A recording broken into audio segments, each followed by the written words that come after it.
Kia ora Rotorua, welcome back to the Tuesday edition of City News. She is back to talk at this time non-reversible contraception. Dr. Cate welcome. Hi Steve, thank you. So this is the serious end of the It is, it's a big decision, and it's a hard decision. You know, for some people it's not an easy decision to make. So we're going to talk a little bit about vasectomies and tubal ligation. Are they non-reversible? Once that's done, that's it? Well, once that's done, that's done. And that's what we say to people. When you're thinking about it, you need to consider it to be an irreversible procedure. I know you hear about and read about in the media that you can reverse them, and it is possible to have a vasectomy reversal. It's a very complicated procedure. It's trying to put together two tiny tubes back together so that they are open inside and that the sperm can actually pass through, and it's not always successful. In fact, most of the time when they tie them back together, probably only 40% of the time is it, you know, really successful. So when you're thinking about it, you need to think of them as irreversible procedures. And so the counselling around having it done really needs to be that your family is complete. Complete, yep. And that's a really hard thing. It is, isn't it? It's a really hard thing. It's a funny thing to say or even think about. It's a hard thing to know, and you have all these very awkward discussions about what if, you know, what if this happened, or what if this happened to my children, and what would you do? So it really needs to be well thought out. But once the decision is made, it's a great procedure, because then people don't have to worry about the risk of pregnancy. Yeah. So vasectomy-wise, I mean, this is something us guys can do. You Finally, can do. something we can do. Yeah. A simple procedure. Very straightforward procedure. Essentially, just what we call an office procedure. So you don't have to go into hospital for it.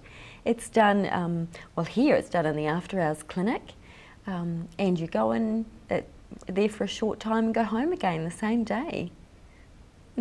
What do they do? Very straightforward. Well, let's not get too graphic, but what do they do? I mean, essentially, the tube that takes the sperm from the testes up and out through the penis is cut. So this piece of it is removed from both sides, so that the sperm cannot then get from the testicle out. Right. Now, very, very rarely, they're so determined that they find a new channel around the bit that's been cut out, and the procedure does fail. But that's extremely, extremely rare. Persistent little beggars, aren't they? Absolutely. Oh, blimey.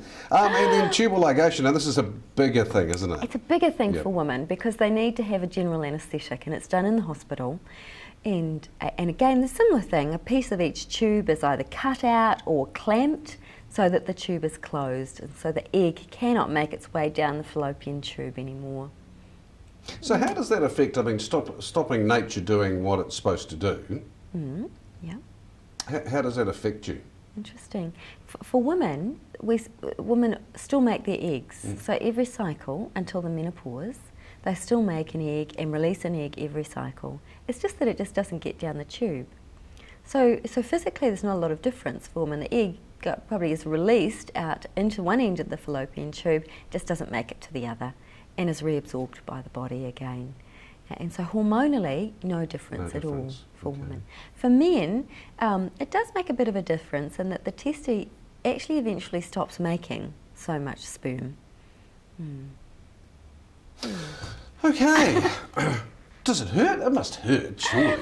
It's uncomfortable, yeah, absolutely. For women, they do the procedure laparoscopically through tiny little keyhole surgery in the tummy. And so it takes, you know, maximum probably 15 minutes. It's quite a short procedure. It's a day procedure in the hospital. But when you wake up, you have the effects of having had a general anaesthetic and small cuts in the tummy. Yeah, but you're asleep during it. It's uncomfortable. It's the easy job. You're fast asleep. But for the men, they use an anaesthetic.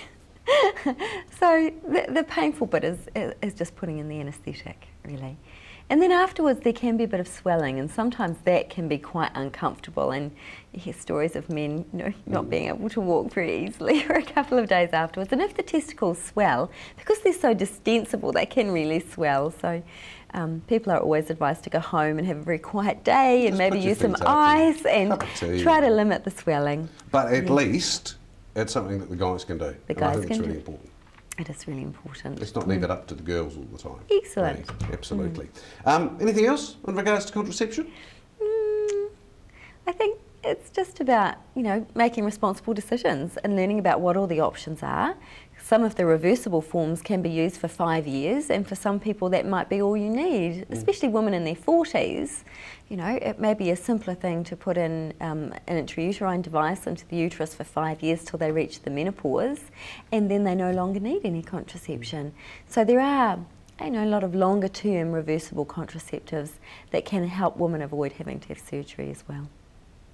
That's all positive stuff. Dr. Cate, lovely. Lovely to talk. We'll talk again some other time. Great. Another subject though. Okay. Please, that'd be good.